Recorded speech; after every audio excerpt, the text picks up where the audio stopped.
Good morning, Earthlings. How you doing today? Welcome to First Contact Radio. Hope you are well. Let's see, I think my volume's down. Oh yeah, there you go, much better. All right, hope you're doing well today. Let's jump over into our cosmic weather for today. See what's going on. Solar wind is at 420 right now, 420 kilometers per second for the solar wind. Planetary K index currently is at a 1. In the next 24 hours could get as high as a 3. Nothing in the way of corona holes that we're seeing of any significance. M-class flares, same as yesterday, 20% chance, and same for geomagnetic storm activity. So things are kind of quiet out there. All right. Astrologically, here we are today, the 27th, right here. So we're dealing with, here's the elements for today. We got the air sign for the conscious mind, because the conscious mind is Libra. So we've got air, Libra, karmic balance, tarot card of justice. So we're looking at balance, balancing air, balancing the way we communicate. And the idea of karma comes into play, that we say things, they have an effect. Air moves, air eventually makes its way back towards us, and the things that we say come back towards us. So the idea of this karmic balance is that when things come back around, we have an opportunity to balance them out and change the way in which we perceive and receive the energies that are out there. Now, unconsciously, you could see we're between signs again. Between two signs, between Aquarius, which is an air sign, and Pisces, which is a water sign. So we got air and water. Air is communications, words, actions. Water is emotions. So underneath the surface, there's this battle going on between the things we're thinking about and the things that we're feeling. And all of those are part of the process that is taking place on the conscious mind, with the sun sign being in Libra and trying to find that balance, balancing out the things that are going on, balancing out the emotions and the ideas inside the head. Current moon phase, we're almost up to a full moon, 93% of the way there. And on the Mayan Oracle, we are at a 5-tone day. 5-tone day. 5-tone is called the overtone. Kin for today, right in the middle, is the wind. It's in the 5th position, synchronizing with the 5th tone.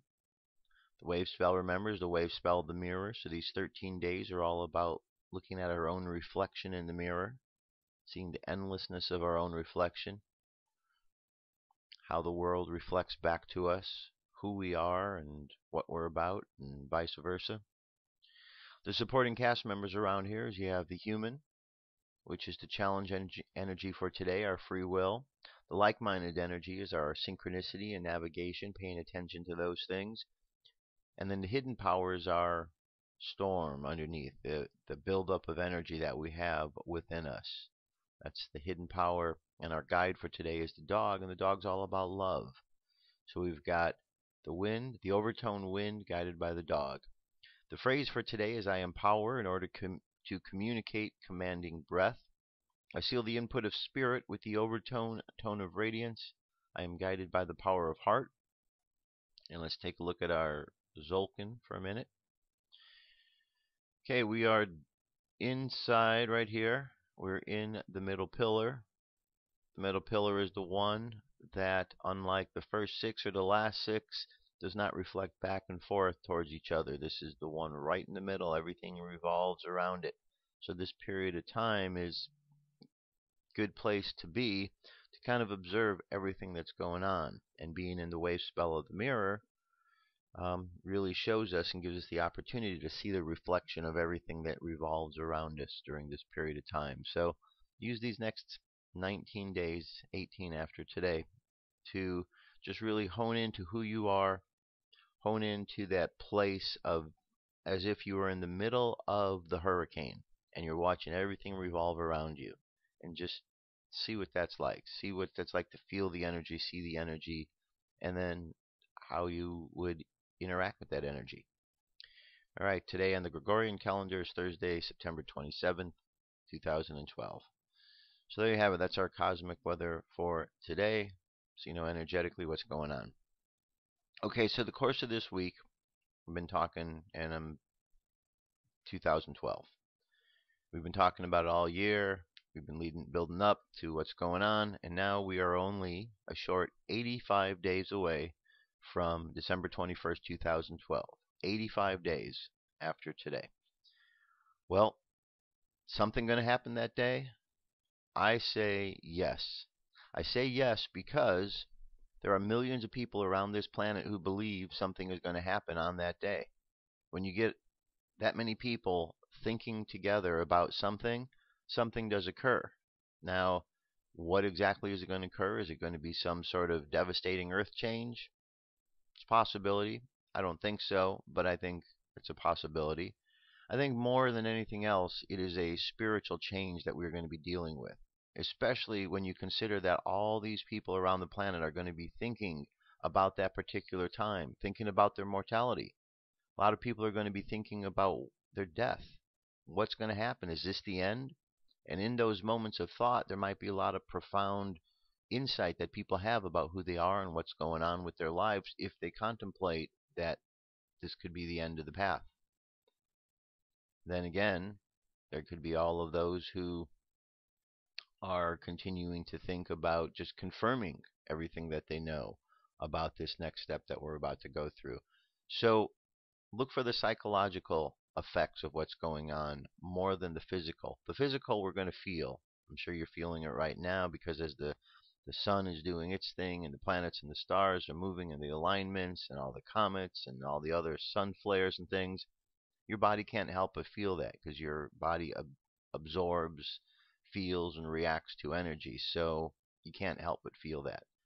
It's on the inside that we really have to pay attention to as well in the midst of all of this, because that's where a lot of the change is going, and that's where those deeper connections we're going to be making are, on the inside. So during this next 85 days, as we're closing in on that date, just keep yourself focused on the inside to what are these changes, and really try to tune yourself into feeling the energetic shifts that are taking place, because that's what this 2012 is all about.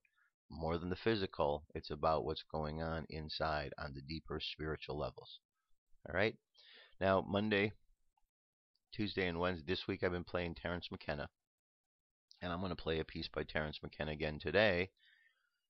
Very insightful man. This one is called Mushrooms and Evolution. Mushrooms and Evolution. So let's hear what Terence has to say. Couple more. Over here, I promised this person. Are you still interested? Can you talk about psychedelics and their role as it pertains to the missing link between an ape and... Oh, what a wonderful question. Yes. The question is, how do psychedelics pertain basically to the transition from higher primates to human animals? This is my métier because I have a theory to which I am grandly welcome, everyone tells me. But a theory of evolution, and I'll give it to you very briefly. It's simply this, that the great embarrassment for evolutionary theory, which can explain the tongue of the hummingbird, the structure of the orchid, the mating habits of the groundhog, and the migration of the monarch butterfly, nevertheless, the great embarrassment to evolutionary theory is the human neocortex. Lumholtz, who's a pretty straight evolutionary biologist, described the evolution of the human neocortex as the most dramatic transformation of a major organ of a higher animal in the entire fossil record. Well, why is this an embarrassment? Well, because it's the organ that thought up the theory of evolution. So, can you say tautology? That's the problem right there. So, it is necessary in evolutionary theory to account for the dramatic emergence of the human neocortex in this very narrow window of time. Basically, in about 2 million years, they went from being higher primates, hominids, to being true humans, as truly human as you and I tonight.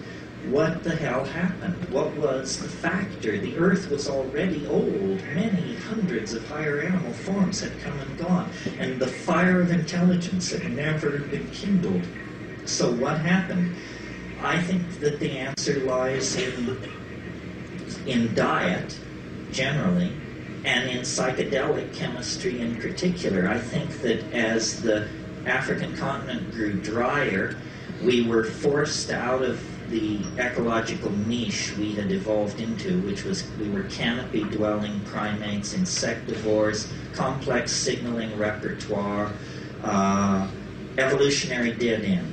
But when we came under nutritional pressure, we were flexible enough, and this is the key to humanness at every stage of its development, our maddening flexibility. Other animal and plant species can't react. We can.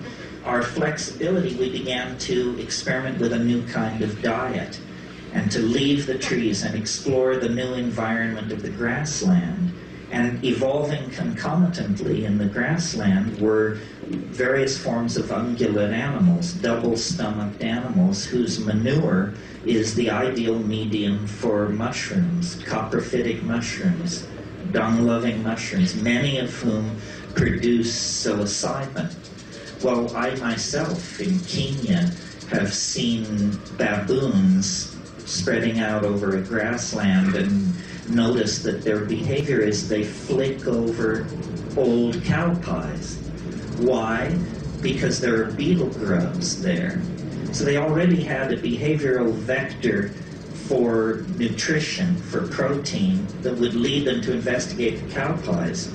Well, in the Amazon, after a couple of days of fog and rain, these psilocybin mushrooms, Stropharia cubensis, can be the size of dinner plates. I mean, in other words, you can't miss it. If you're a foraging primate, you can't miss it. And the taste is pleasant. And psilocybin has unique characteristics, both as hallucinogen and other properties that make it the obvious chemical trigger for higher processes. And I'll run through this quickly for you, but here it is. In very low doses, doses where you wouldn't say you were stoned or loaded or anything like that, but just in doses you might obtain by nibbling as you foraged, it increases visual acuity. In other words, it's like a technological improvement on your vision. Chemical binoculars lying there in the grass. Well, you don't have to be a rocket scientist to figure out if an animal is a carnivorous forager and there's a food which improves its vision, those that avail themselves of that food will have greater success in obtaining food and rearing their children to sexual maturity, which is the name of the game in evolution. So step one, small doses of psilocybin increase visual acuity and food-getting success. Step two, slightly larger doses of psilocybin in primates create what's called arousal. This is what you have after a double cappuccino. In highly sexed animals like primates, you get male erection. So what do you have here? You have a factor which increases what anthropologists without a trace of humor refer to as increased instances of successful copulation. In other words, the animals eating the psilocybin are more sexually active, therefore more pregnancies are occurring, therefore more infants are being born, therefore there is a process which would tend to automatically outbreed the non-psilocybin using members of the population. Step two toward higher consciousness. Step three, you eat still more mushrooms. Now you're not foraging with sharp. nor are you horsing around with your opposed gender acquaintances. Instead, you're nailed to the ground in hallucinogenic ecstasy. And one of the amazing things about psilocybin above, say, 5 or 6 grams, a dried material, is it causes glossolalia, spontaneous bursts of language-like behavior under the obvious control of internal syntax. And I believe syntax existed before spoken language, that syntax controls spatial behaviors and body languages and is not necessarily restricted to the production of vocal speech.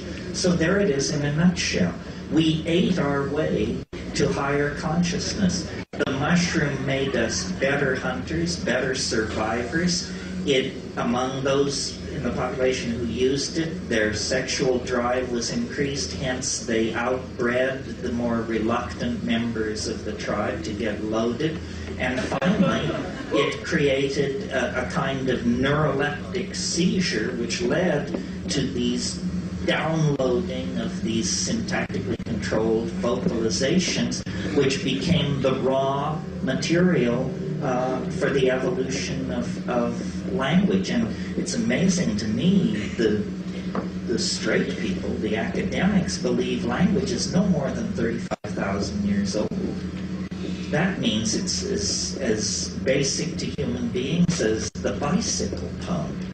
It's just something somebody invented 35,000 years ago. It's got nothing to do with primate evolution and, the long march to hominidity and all that malarkey. No, it's just an ability, a use to which syntax can be put that previously had not been put. I think before language, spoken language, things were very touchy-feely, and the wink and the nod carried you a great distance, and gestural communication was very high. That's why, and I should say this and then end, to me it begins and ends with these psychedelic substances. The synergy of the psilocybin in the hominid diet brought us out of the animal mind and into the world of articulated speech and imagination. And technology developed, and mushrooms were, invade against, faded. There was migrations, cultural change. But now, having split the atom, having sequenced our genome, having taken the temperature of Betelgeuse and all the rest of it, we're now back where we started. And like the shaman who makes the journey into the well of darkness and returns with the pearl of immortality, you don't dwell in the well of darkness, which was human history. You capture the essence of the thing, which is the godlike power of the shaman smith, the technologist, the demon artificer, the worker of metals, the conjurer of spirits, and you carry that power back out of history, and it's in that dimension, outside of history, that you create true humanness and true community. And that's the adventure that we are in the act of undertaking. Thank you very, very much.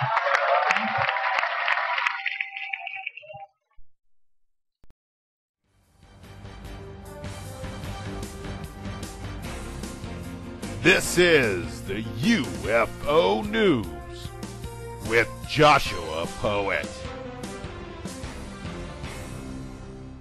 All right, Dirk, thank you very much. Today we have 6 stories for you. So story number 1 comes to us from Lehigh Acres, Florida on September 9th. This was a unidentified flying object flying slowly across Lehigh Acres in Florida. All right, this object in question right in the middle. See it right here. I'm guessing that is the one.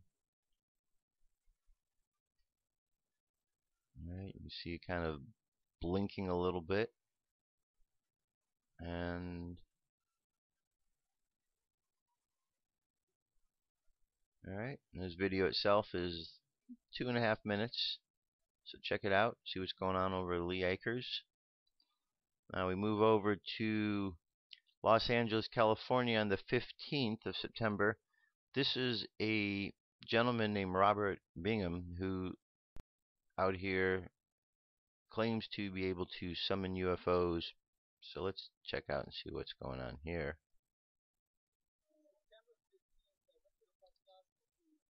Demonstrate my summoning skills to a MUFON member, the district man named Steve Murillo.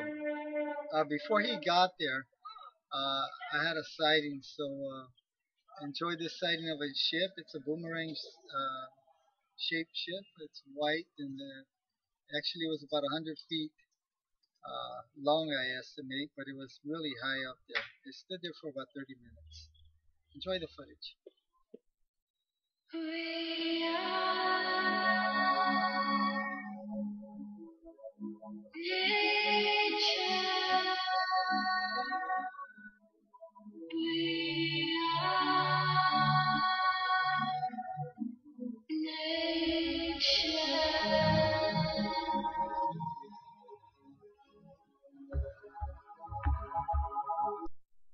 Okay, you can see up here the object in question. So check out the rest of the video. It's nearly 6 minutes long, but I'm going to move on from here. Next sighting is Russia. This was, you can see the ships up here, and then there was a lightning strike, and there's some sort of idea that they are connected together. This week, a dashboard cam was lucky enough to catch a lightning strike as it hit an SUV down the street. As the lightning dissipates, 3 glowing UFOs are seen at the top of the screen for a split second. UFOs have been tied to lightning storms a lot this year, and the video is no exception. I circled the UFO in the red so you can see them later. Says another curious theory by one viewer of the video commented, Thor is now in the vehicle. This response got 20 thumbs up already. Alright. Oh, look at that.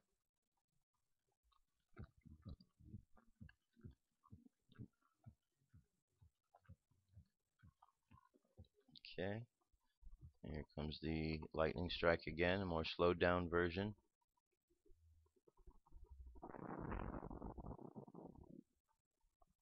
Okay, there's a ship there, and there looks like there's right over there. Okay. Something for you to investigate and check out, see what you think about that one. That was over Russia. Now, over in Japan, they've got stuff going on there as well. See, these stuff happen all over the world. Alright, object in question. This is discovery by StreetCap1 of YouTube. Here he has recorded a live cam that shows a video, a volcano with smoke coming out. However, something disk-like is approaching the mouth of the volcano. As it gets right over the mouth, it disappears. Fantastic capture and compounds the massive amounts of similar evidence that exists. Okay. This looks like our object in question here. Let's just watch it for a few moments, see what happens. Alright, that's the part where it is gone. So the video link will be available for you to check it out. It's a 1.5-minute video. See what you think about that. From there, we're going to move up to the surface of Mars. And here's some more research done upon the planet. Looking over Google Mars map, found these 4 faces not far from each other. They look worn down from wind and sand over millions of years, but they are still clearly faces. I don't think anyone has the ability to discern such details, but many will. Okay, if you want to look it up yourself, here's the coordinates. You can do exactly that. And a little bit more detail now about what was seen. Close in here a little closer. Okay. So check out this. And let me know what you think. Let me know what you think. And then from there, we're going to move on over to Jacksonville, Texas. Strange things happen when you search for Jacksonville, Texas on Google Maps. If you select Street View and pan around, you'll see an unusual floating object with a familiar shape. It was pointed out in the U.S. by Andrew Davis. She lives near Houston and was getting directions to visit her aunt in Jacksonville when she stumbled upon the image. You don't even have to put in a street, just Jacksonville, Texas, and go to a Street View and pan around, and it's there. It's a thing. I don't know what it is. It looks like something from a low-budget 1950s flick. All right, let's see if we can fast forward. You don't even have to put in a street, just Jacksonville, Texas, and go to the Street View, then pan around, and there it is. A thing that I don't know what it is. It looks like something from a low-budget. Okay. It tells us that if we go to Google Maps, let's see. Let's go to Google Maps. Let's go to here. Let's find out. It says Jackson, Texas, right?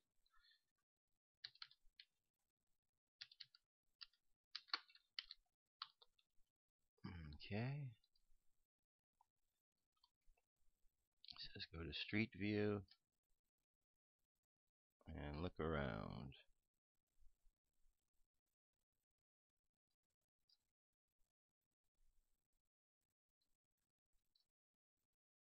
Okay.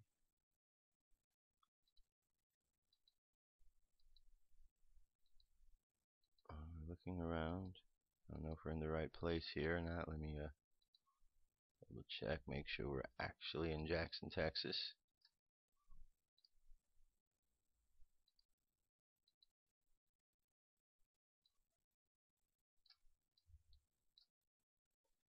Well,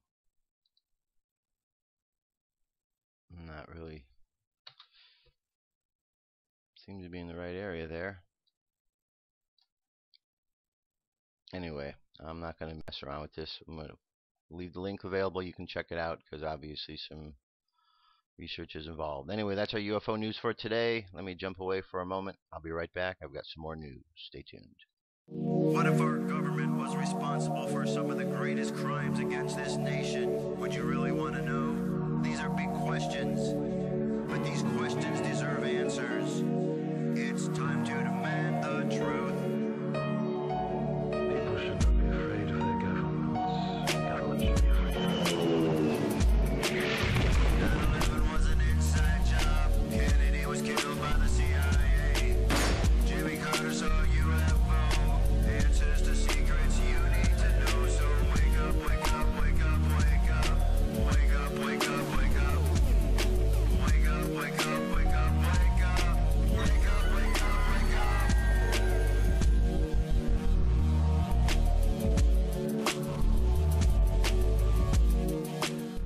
All right, I am back.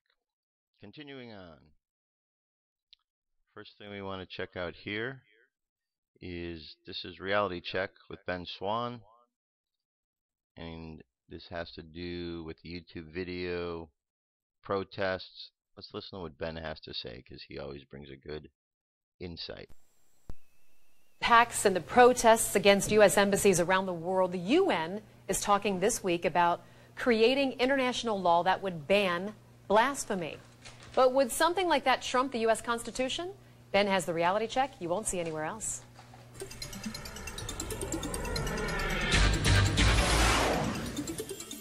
It seems like every day there are new attacks on free speech, and they come in the form of stopping hate speech or preventing hurtful speech.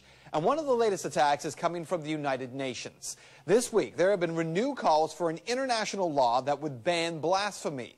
So here's the backstory. Turkey currently holds the post of Secretary General of the Organization of Islamic Cooperation, or the OIC. It represents 56 member states, mainly Muslim-majority countries. The OIC has spent the last several years pushing for an international defamation of religion law at the United Nations.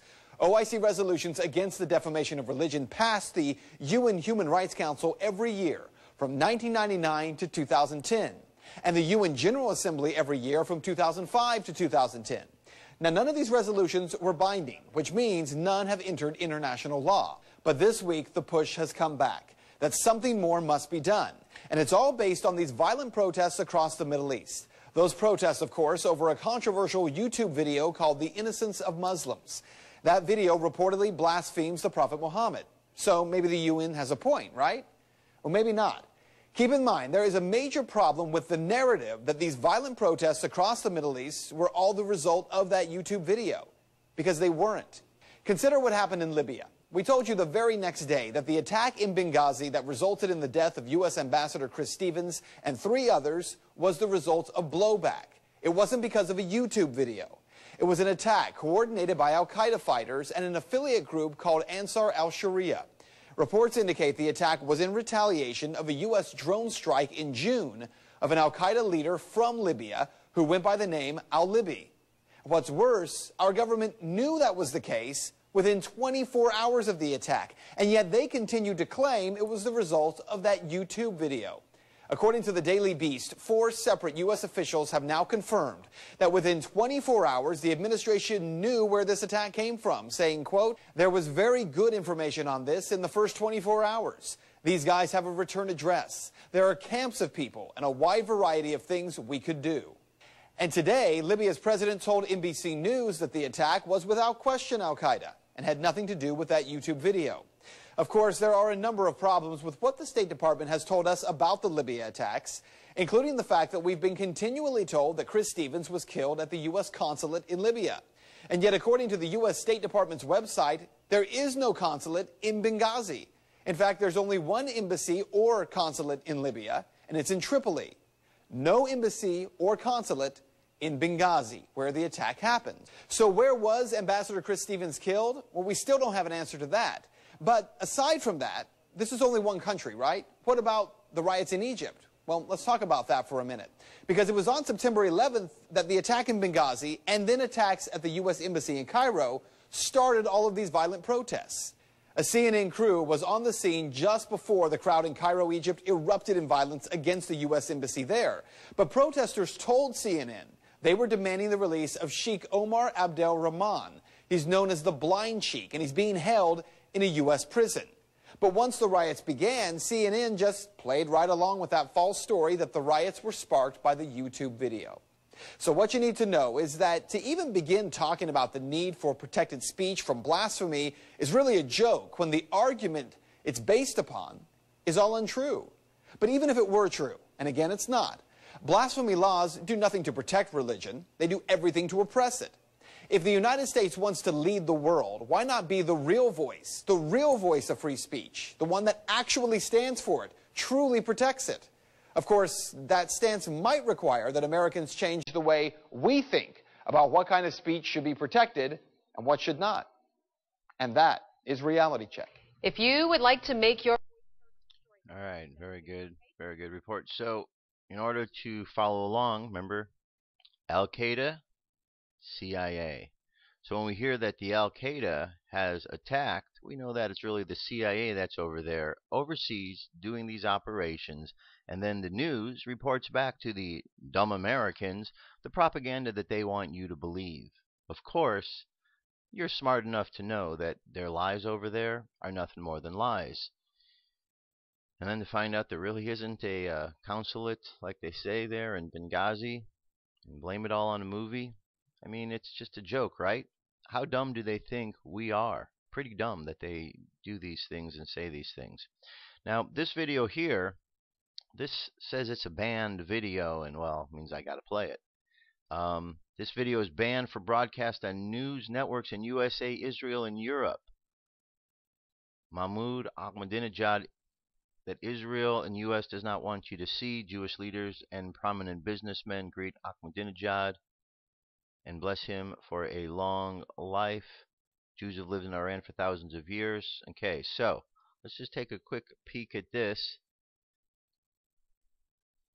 because this is a little different. You know, we watch these news stories and we see that these characters are all supposed to be enemies and out for each other, and they say things, and yet behind closed doors there's different things that we see, different ways that they interact with each other. See, there's no interviewers here. It's just capturing what's going on, and there seems to be a lot of goodwill and friendliness towards each other. All right? So when the news says that all these people aren't getting along and they're ready to go to war with each other, yeah, these looks like a bunch of people that are ready to start a war with each other, huh?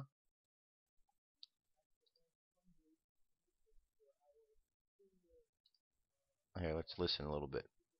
Moshe dove back to say words of greeting for us. Zu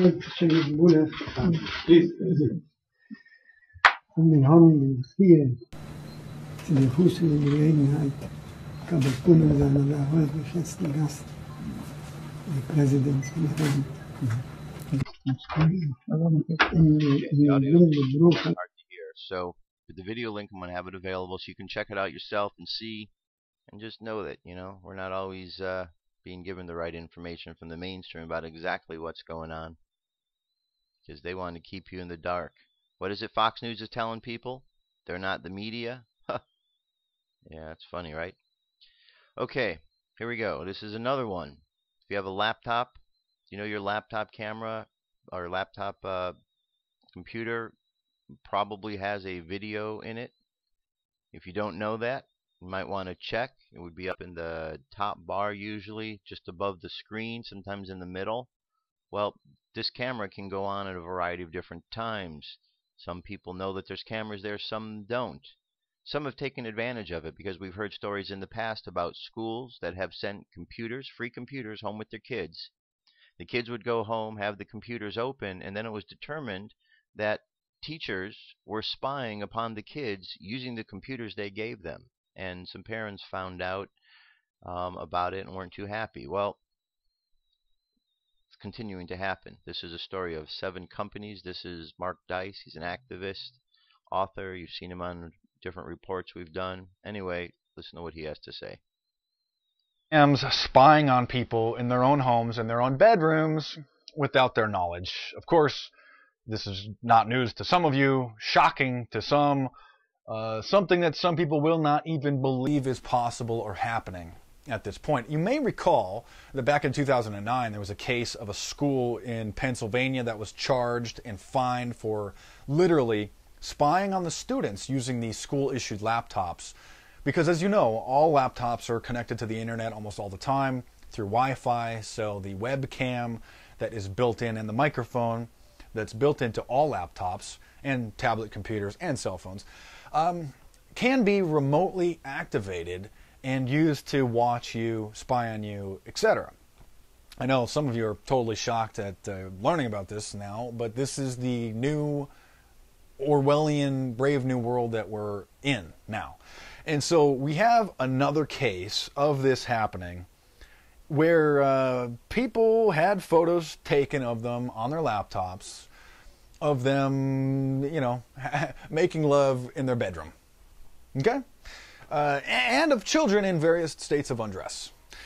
Here's an article from the New York Times detailing exactly what happened. And it says here, if you rented a computer, you probably should not have blogged without your shirt on. On Tuesday, 7 rental companies agreed to a settlement with the federal government after it was discovered that they were unlawfully capturing photos of customers by using illicit software that controlled the computer's webcam. The Federal Trade Commission said 7 companies involved that we know of course, 7 that were caught, 7 that they could prove had done this, based in Pennsylvania, used a program to secretly capture webcam pictures of children, partially undressed individuals, and intimate activities at home. This include people while engaged in sexual activities in their homes while being recorded on their rental computers. Some of you are saying this is impossible right now. Well, some of you need to just get up to speed with what's happening in the Orwellian New World Order. Where did I hear somebody warning about this? That's right. It was in my 2011 book, Big Brother, The Orwellian Nightmare Come True, where I outlined exactly how this scenario would happen. Available on Amazon.com, Kindle, and Nook. So continuing here, with the article here. The settlement agreed upon by the Federal Trade Commission will ban rent-to-own companies from using monitoring software of any kind and prohibit the companies from tracking a user's location without their permission or consent. Well, I'm sure they'll just add that into the contract now that you sign. If they want to, they'll just have you sign your rights away without even realizing it here. So oh, by the way, here you can see my nice little tablet computer here. All right, so there you go. I'm going to leave the story for you to go listen to the rest of it. But what he's showing here is a good thing. Piece of electrical tape over the camera aspect of it. You know what? It's a good idea. That's what I do with my laptop, because you never know when you turn it on exactly who is on the other end. It's unfortunate we've come to this point in this day and age, but we have. So check out the rest of this video. It's 7 minutes long total.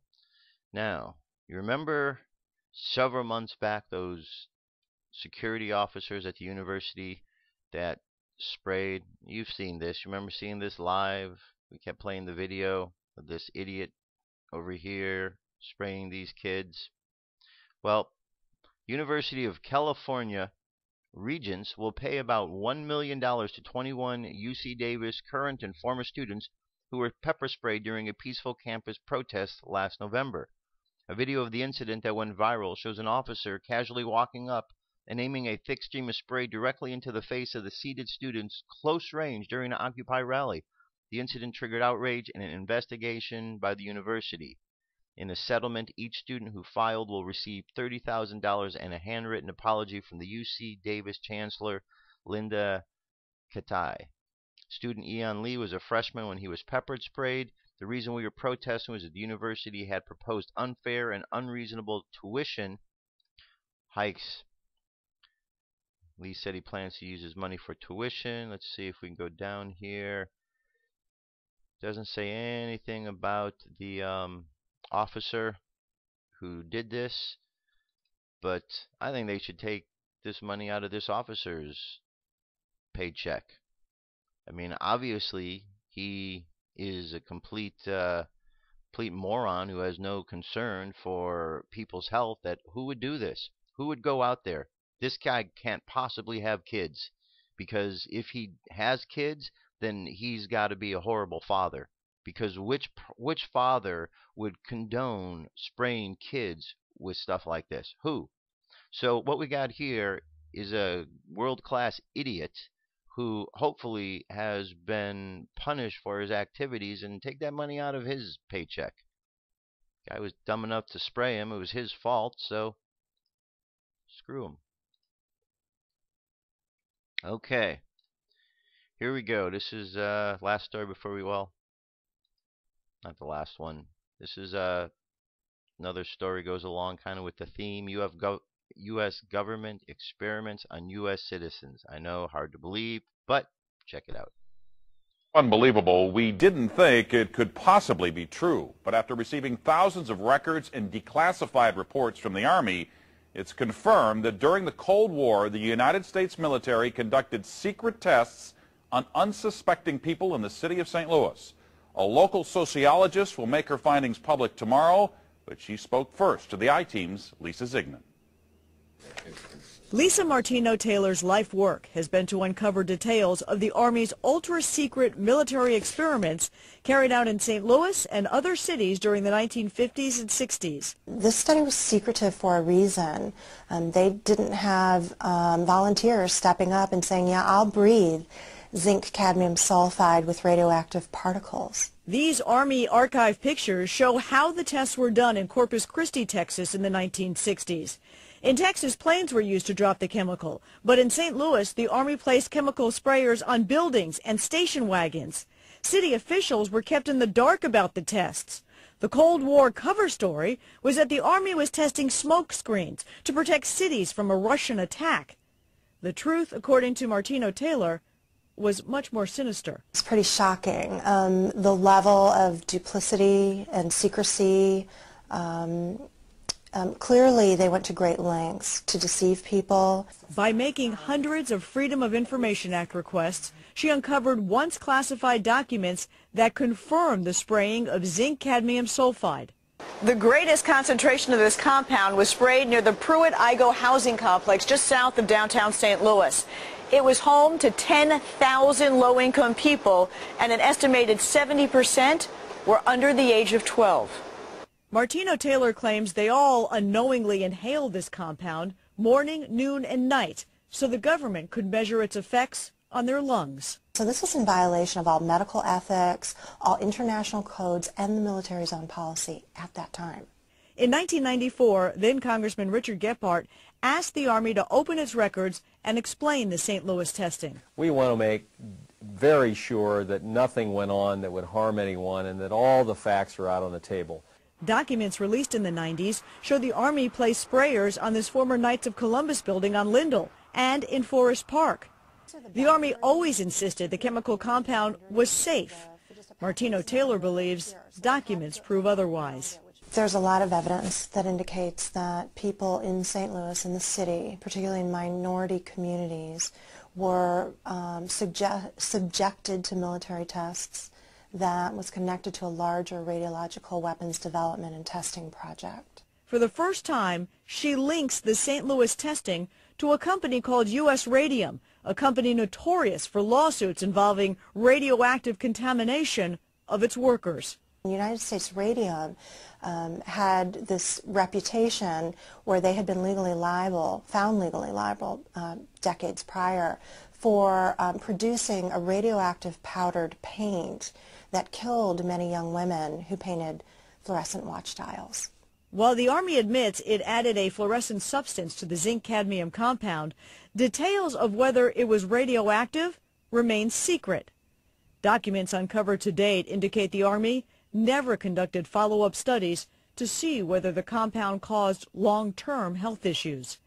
In 1972, after years of crime, poverty, and decline, the government destroyed the Pruitt-Igoe housing complex.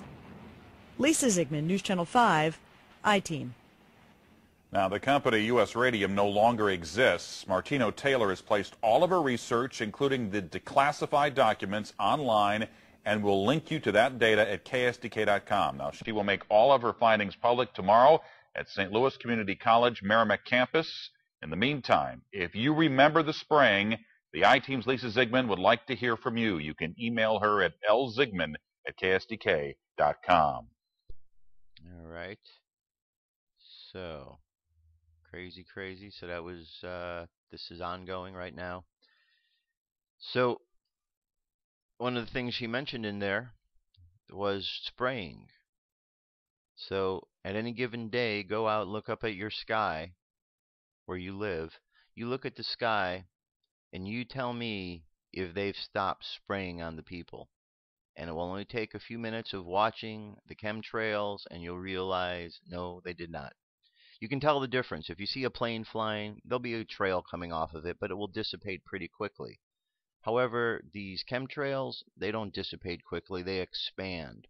And sometimes you'll look out at the sky and you'll see crisscrosses of these trails just going on for miles and miles. Okay, one last story here. This story is a really cool story. It's a statue of Buddha carved out of a meteorite. Buddha carved out of a meteorite. So German scientists had discovered an ancient Buddha statue with extraterrestrial origin, depicting the Buddhist god of wealth, Ravana, the Buddhist god of wealth or war. The sculpture was carved from an ataxite, a rare class of iron meteorite with high content of nickel. It was chiseled from iron meteorite from a fragment of the Chinga meteorite, which crashed into the border area between Mongolia and Siberia about 15,000 years ago. So pretty cool. So there's an actual space rock with Buddha on it. Considering that Buddha is the cosmic kind of guy that he is, seems to be the appropriate place for carving. All right. There you go. Moving right along. Next up, Warrior of the Light. All right. They've been moving right along. I'm reading 6 passages a day. Today is no exception. So, let me go here.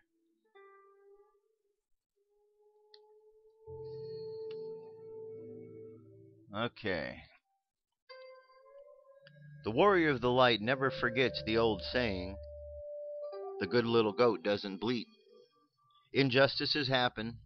Everyone finds themselves in situations they do not deserve, usually when they are unable to defend themselves. Defeat often knocks at the warrior's door. At such times he remains silent. He does not waste energy on words because they can do nothing. He knows it is best to use his strength to resist and have some patience, knowing that someone is watching, someone who saw the unnecessary suffering and who will not accept it. That someone gives him what he most needs. Sooner or later, everything will once more work in his favor. The warrior of light is wise. He does not talk about his defeats. A sword may not last very long, but the warrior of the light must. That is why he never allows himself to be deceived by his own abilities, and therefore avoids being taken by surprise. He gives each thing the value it deserves. Often, when the warrior is pondering grave matters, the devil whispers in his ear, "Do not worry about that. It's not important." At others, when he is faced by banalities, the devil says to him, "You should pour all your energies into resolving that situation." The warrior does not listen to what the devil is telling him. He is the master of his sword. A warrior of the light is always vigilant. He does not ask anyone else for permission to wield his sword. He simply takes it into his hands. Nor does he waste time explaining his actions. Faithful to God's decisions, he gives his answer in what he does. He looks to either side of him and identifies his friends. He looks behind him and identifies his opponents. He is implacable with treachery, but he does not seek revenge. He merely drives away the enemies of his life, never fighting with them any longer than is necessary. A warrior does not try to appear one way or the other. He simply is. A warrior does not keep company with those who wish to harm him, nor is he seen in the company of those who want to console him. He avoids anyone who is by his side in the event of a defeat. These false friends want to prove that weakness is rewarded. They always bring him bad news. They always try to destroy the warrior's confidence, all under the cloak of solidarity. When they see him wounded, they dissolve in tears, but in their heart they are happy because the warrior has lost the battle. They do not understand that this is part of the fight. The true companions of a warrior are beside him always, during the difficult times and the easy times. At the beginning of his struggle, the warrior of the light stated, "I have dreams." After some years, he realizes that it is actually possible to reach his goal. He knows that he will be rewarded. At that moment, he feels sad. He knows about other people's unhappiness, about the loneliness and the frustration experienced by so much of humanity, and he does not believe that he deserves what he is about to receive. His angel whispers, "Give it all up." The warrior kneels down and offers God his conquest. That act of surrender forces the warrior to stop asking foolish questions and helps him to overcome his feelings of guilt. The warrior of the light has a sword in his hands. He is the one who decides what he will do and what he will never do. There are moments when life leads him into a crisis and he is separated from things he has always loved. It is then that the warrior reflects. He checks if he is fulfilling God's will or if he is merely acting selfishly. If this separation is really part of the path, then he accepts it without complaint. If, however, such a separation was provoked by someone else's perverse actions, then he is implacable in his response. The warrior possesses both force and forgiveness. He can use both with equal skill. So take a deep breath. Imagine all of these qualities of the warrior of the light. Imagine that you possess all of these qualities, whether you are consciously aware of it or not. Somewhere deep inside, you understand all of the qualities of the warrior of the light, because we are all warriors of the light. We all come from the great Creator. We were created with light.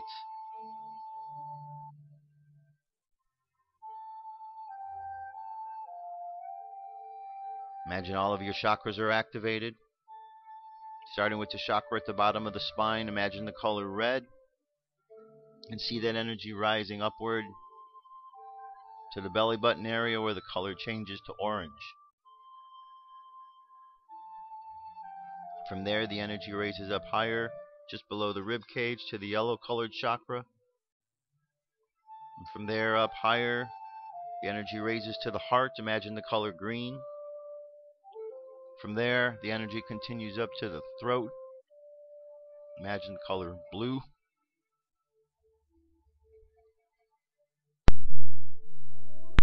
The energy raises up higher to the third eye. Imagine the color violet. And finally to the crown chakra, indigo. Take a moment to honor your connection to all that is, was, and ever shall be. Feel all this energy, this multicolored energy floating through your body. Feel it overflowing and expanding out into the room where you live, into the city, into the state, into the country, and all around the globe. And imagine a nice green color of love being sent all around the planet from each and every individual. Feel the energy and the love being sent to you. And just know that others are feeling the energy you're putting out as well. Now let's just think a good thought for everyone in the world. Think something positive. Wish everybody a good day. And with that, we'll bring our energy and attention back to the present moment on the count of 3. 3, coming back to the present moment filled with confidence. 2, coming back to the present moment filled with faith. And 1, coming back to the present moment happy, healthy, and whole. Happy, healthy, and whole. Go ahead and open your eyes. And there you have it. It's a little meditation, a little prayer to get us through today. So go out and have a great day. Pay attention to the shifts going on all around you. And just enjoy. That's the name of the game, right? I'll be back tomorrow with more news and information. Have a safe, wonderful day. I'll talk to you soon. Peace. I'm out of here.